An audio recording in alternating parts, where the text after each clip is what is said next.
one of the things I believe in most is community. The notion of all of us choosing to come together to do together the things that we can't do effectively alone. I grew up just across the street from here. Gloucester is the place that gave me a whole lot of advantages so that I was able to build a life for myself and my family. Now my daughter, Emily, and her son, Sal DiMercurio, live in that house, and they're here tonight. Actually, I'm still here, but Sal had to leave because my 4-month-old granddaughter, Lily, had enough of us a while ago. The point is this: I want them, as young families in Gloucester, to have the same opportunity from community that I had. So for me, I ask for your vote for the fundamental reason that I would like the opportunity to be able to continue giving back to a community that's given so much to me and mine. And for that reason, I ask for one of your 4 votes for Council at Large next Tuesday, November 8th. Thank you. Okay. We go next to Joe Ciolino. Thank you, Ray. If anybody notices my signs around, that we have around town, it says Joe Ciolino, and on the bottom it says ability, experience, and vision. And again, I think that narrows down to what my performance has been in the past, and what the expectation of what my performance will be in the future. I am readily available 7 days a week at 153 Main Street. Literally have an open door policy. Come in and then tell me what your concerns are. And I have had people that know that watch it on TV and come back the next morning and come in and say, what was this about and that about. The shop, my shop is called the Main Street. The Weatherman. Yeah, the Weatherman. but its nickname is the City Hall Annex downtown. So a lot of people come in and I try to solve their problems, and I certainly have my ear to the ground and I hear what the conversations are, what the will of the people is, and I will serve in the next 2 years like I have the past 4 terms. Thank you. Bob Whynott. Thank you. I've been involved in Gloucester city politics since 1976 when I became the first Ward 3 ward councilor.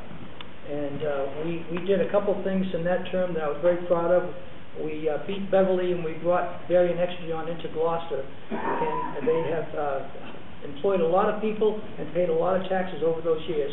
We also did the Goose Cove Reservoir, and we didn't just put a Band-Aid on it.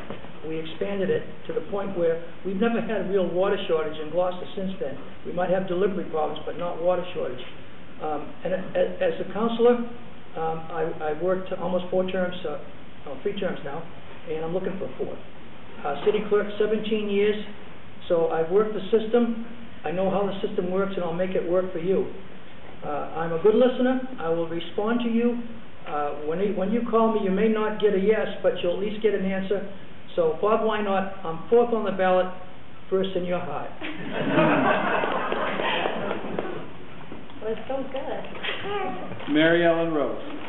I was walking along Good Harbor Beach today, and I was thinking, I have won the lottery. I mean, I was lucky enough to be born and raised here in the city during its heyday of fishing, when the town was small and everyone knew everybody, and the culture was really unique, and I get to forever be labeled a Gloucester girl, and the fact that I'm home and able to do the same thing again is just amazing to me. I have always wanted to come home, but I swore and made a promise to myself I wasn't going to come back until I had grown up and seen the world and broadened my horizons and gotten more experience and seen how other places live and breathe and get along and operate.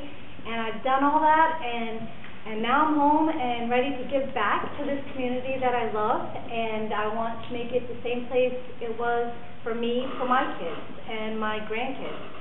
My kids are grown. But thank you. Please vote for Mary Ellen Rose on the ballot, number 5. And have a great night. Sefatia, Romeo, Theken. I could go through my resume and I can go through, I've been on this and go through all that. I'm not going to. I can say I have a master's degree, I have this or that. No, I'm human. I'm a people person. I listen. Yes, I joke, because you know what? A smile on everyone's face is a happy time because we're going through a crisis, all of us together. Doesn't matter what the culture is, it doesn't matter who you are, we're going through a crisis. This whole community is going through a crisis.